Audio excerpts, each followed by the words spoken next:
मध्य प्रदेश के पूर्व मुख्यमंत्री और कांग्रेस के वरिष्ठ नेता कमलनाथ ने एक बार फिर मुख्यमंत्री शिवराज सिंह चौहान और उनकी सरकार पर हमला बोल दिया।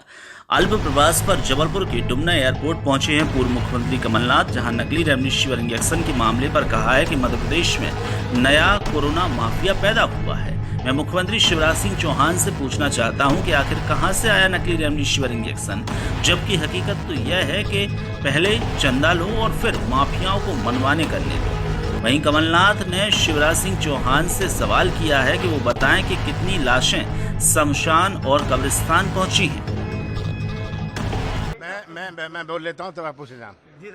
अगर मैं सच्चाई बोलूं तो मैं देशद्रोही हूं, अगर मैं प्रश्न पूछूं तो FIR करूं। आज ये छिपाने दिबाने की राजनीति। मैं अभी आ रहा हूं मैयर से, वहां आपकी साथी पत्रकार राजकुमार अग्रवाल जी का जबलपुर में देहांत हुआ। मैंने पूछा, पूरी स्थिति समझी। नकली रेमडेसिविर इंजेक्शन से उनकी मौत हुई।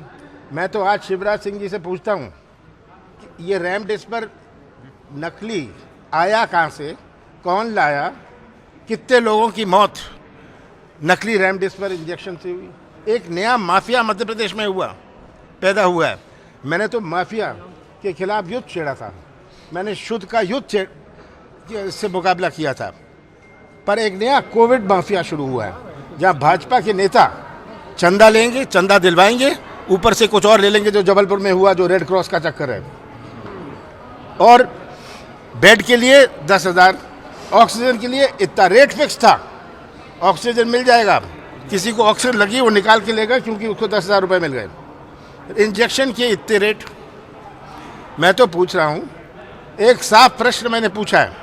मैंने उज्जैन में हफ्ते भर पहले कहा था 1,27,000 लाशें आई। मुझे कोविड से कितनी मृत्यु हुई वो प्रश्न नहीं है, ये फर्जी आंकड़े जो दे रहे हैं। मेरा प्रश्न सीधा शिवराज सिंह जी से है कि कितनी लाशें शमशान घाट और कब्रिस्तान में पहुंची। आम जनता खुद तय कर लेगी कि कितनी कोविड के कारण थी। मैं कहता हूं 80% कोविड के कारण थी, वो कहते नहीं 70 है। ये आंकड़े इनको देने में क्या समस्या है? मैं 3 हफ्ते से ये आंकड़े मांग रहा हूं। शमशान घाट के, कब्रिस्तान के बहुत सारे लाशें तो पंचायतों में, खेत में उनका अंतिम संस्कार हो गया, इसका कोई रिकॉर्ड नहीं।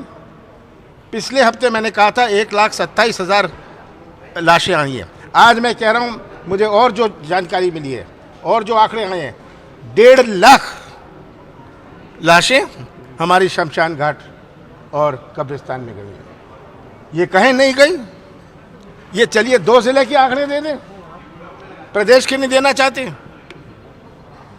ये साफ, ये तो आंकड़े आम जनता जानना चाहती है कितने लोगों की मौत हुई। ये बता दें किनको वैक्सीन मिल रहा है। वैक्सीन की घोषणा कर रहे हैं और वैक्सीन का ऑर्डर अभी प्लेस किया है। 18 से 45 साल की वैक्सीन की घोषणा मोदी जी ने करी, क्योंकि 5 प्रदेशों में चुनाव हो रहा था। 18 से 45 साल के लोगों को प्रभावित करना था, उनकी वोट चाहिए थी, जब कोई वैक्सीन नहीं थी। आपने तो 6 करोड़ 60 लाख वैक्सीन एक्सपोर्ट कर दी। ये मेरे आंकड़े नहीं है, ये तो केंद्र सरकार ने घोषणा करी है। ये हालात है, कहाँ हमारा प्रदेश घसीटा जा रहा है। मुझे सबसे बड़ी चिंता हमारे नौजवानों की है, जो हमारे मध्य प्रदेश का निर्माण करेंगे भविष्य में। आज जो रोजगार में था नौजवान, वो बेरोजगार हो रहा है। रोजगार मिलना तो छोड़ो, वो बेरोजगार हो रहा है। मिडिल क्लास को लोअर क्लास में जा रहा है, लोअर क्लास गरीब क्लास में जा रहा है, गरीब क्लास भिखारी बन रहा है।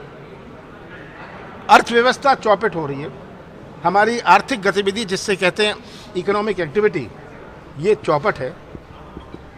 कहाँ हमारा प्रदेश घसीटा जा रहा है? हमारा कृषि क्षेत्र, जहाँ 70% हमारे मध्य प्रदेश की अर्थव्यवस्था आधारित है। 70% लोग किसान नहीं है, पर जिसकी किराने की दुकान गांव में है, उसका जीवन तो कृषि क्षेत्र पर आधारित है। अगर जबलपुर का बाजार चलता है, यहाँ दिल्ली या नागपुर से कोई नहीं आता बाजार में। जिसके जेब में पैसा हो वही बाजार पे आता है। पैसा तो तभी होगा जब किसानों के साथ न्याय होगा। आज कितने भटके किसान, उपार्जन में कितनी अव्यवस्था थी, क्या मूल्य मिला?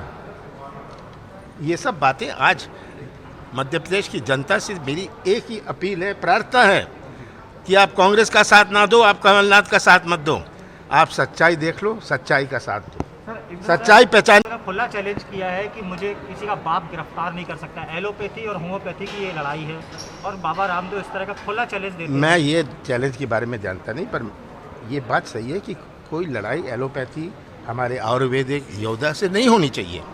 आयुर्वेदा और योगा हमारे देश की संस्कृति से जुड़ा हुआ है। आज भी बहुत सारे गांव में वैद्य इलाज कर रहे हैं, गांव के लोग शहर के अस्पताल में नहीं जा रहे, तो इसको विवाद नहीं बनाना चाहिए। और बाबा रामदेव ने ऐसी बात कही है, मुझे जानकारी नहीं है। चलिए, ये बैकफुट फ्रंट फुट की राजनीति मैं नहीं करता, मैंने तो सच्चाई कह दी।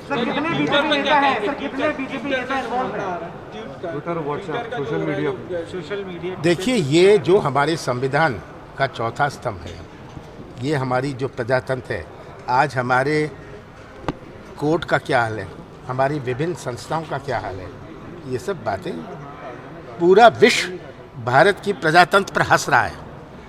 हम कहते थे भारत, मेरा भारत महान, अब तो मेरा भारत बदनाम, क्योंकि भारत प्रसिद्ध हो रहा है कोविड से। मैंने नहीं कहा ये कोविड इंडिया कोविड नाम है, ये तो WHO ने कहा। यूके के, ब्रिटेन के प्रधानमंत्री बोरिस जॉनसन ने कहा, पूरे विश्व के अखबार लिख रहे हैं, और केंद्र सरकार ने खुद कहा इंडिया कोविड, सुप्रीम कोर्ट में एफिडेविट दिया कि ये इंडिया कोविड है। अब ब्लैक फंगस एक नई चीज़ आ गई, आज मैंने पढ़ा कि वाइट फंगस कोई नई चीज़ आ रही है। अपने देश में हो क्या रहा है?